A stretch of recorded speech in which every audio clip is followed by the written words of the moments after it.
Barua Assam YouTube চেনেললৈ স্বাগতম জনাইছো। প্ৰথম ভিডিঅ' হিচাপে অসমৰ প্ৰাক্তন মুখ্যমন্ত্ৰী তৰুণ গগৈ ডাঙৰীয়াৰ মিমিক্ৰি কৰিব ওলাইছো। আশা কৰোঁ সকলোৱে ভাল পাব আৰু ভাল লাগিলে ভিডিঅ'টো লাইক, শ্বেয়াৰ, কমেণ্ট লগতে চেনেলটো ছাবস্ক্ৰাইব কৰিব আৰু লগতে কাষতে থকা বেল আইকনটো বজাই দিব যাতে সকলো নটিফিকেশ্যন আগতীয়াকৈ পায়। তো বলক ভিডিঅ'টো আৰম্ভ কৰোঁ। নমস্কাৰ। পোনপ্ৰথমে মই সমূহ অসমবাসী ৰাইজক নমস্কাৰ জনাইছোঁ।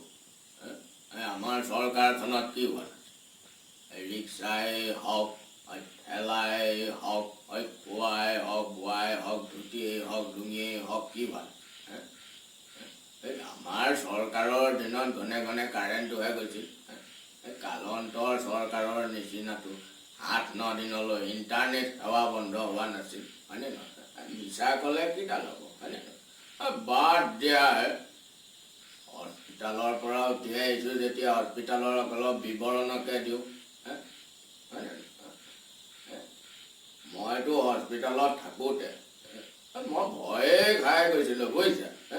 হস্পিটালতেই আছোঁ নে এই চন্দ্ৰতেই আছোঁ, অলছো একো ধৰিবই নোৱাৰোঁ। যিটোহে পলিথিন পিন্ধি আহিছে, মইতো প্ৰথমে এই নীল আৰ্মষ্ট্ৰং কি বুলি ভাবিলোঁ, বুজিছে। এজনী সুধিলোঁ বোলো হেৰা এইটো কি? তাৰ ভিতৰতে কৈছে এইটো বোলে পিপি কি। That is also' important matter, বুজিছে।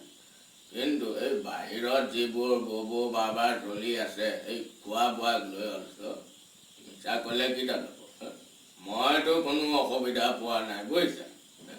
ৰাতিপুৱা খোৱাৰ পৰা ধুনীয়াকৈ ব্ৰেকফাষ্টটো খাবলৈ দিব, দুপৰীয়া হ'ব তোমাৰ লাঞ্চটো খাবলৈ দিব, আকৌ ৰাতিটো ডিনাৰটো আছেই, আকৌ মাজে মাজে তোমাৰ এই ফিল ইন দ্য ব্লেংক হিচাপে বড়িকেইটা পানীকণ আনি দিবহি, সেইকণো খাবই লাগিব অলছ'। মিছা ক'লে কি ডাল হ'ব। সমস্যা চৰকাৰৰ থাকিব, বুজিছা। আমাৰ চৰকাৰলৈ মন কৰা, পানীৰ সম বিতৰণ কৰিব পৰা নাছিলোঁ, বুজিছা। খেতিয়কসকল সাক্ষী আছে, তেওঁলোকক সুধিব পাৰা, বুজিছা।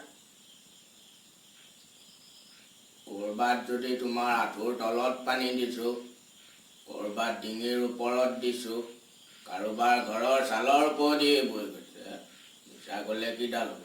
ক'ৰবাত কিন্তু তোমাৰ কঁকালৰ ওপৰে তলে মিলাই দিছোঁ।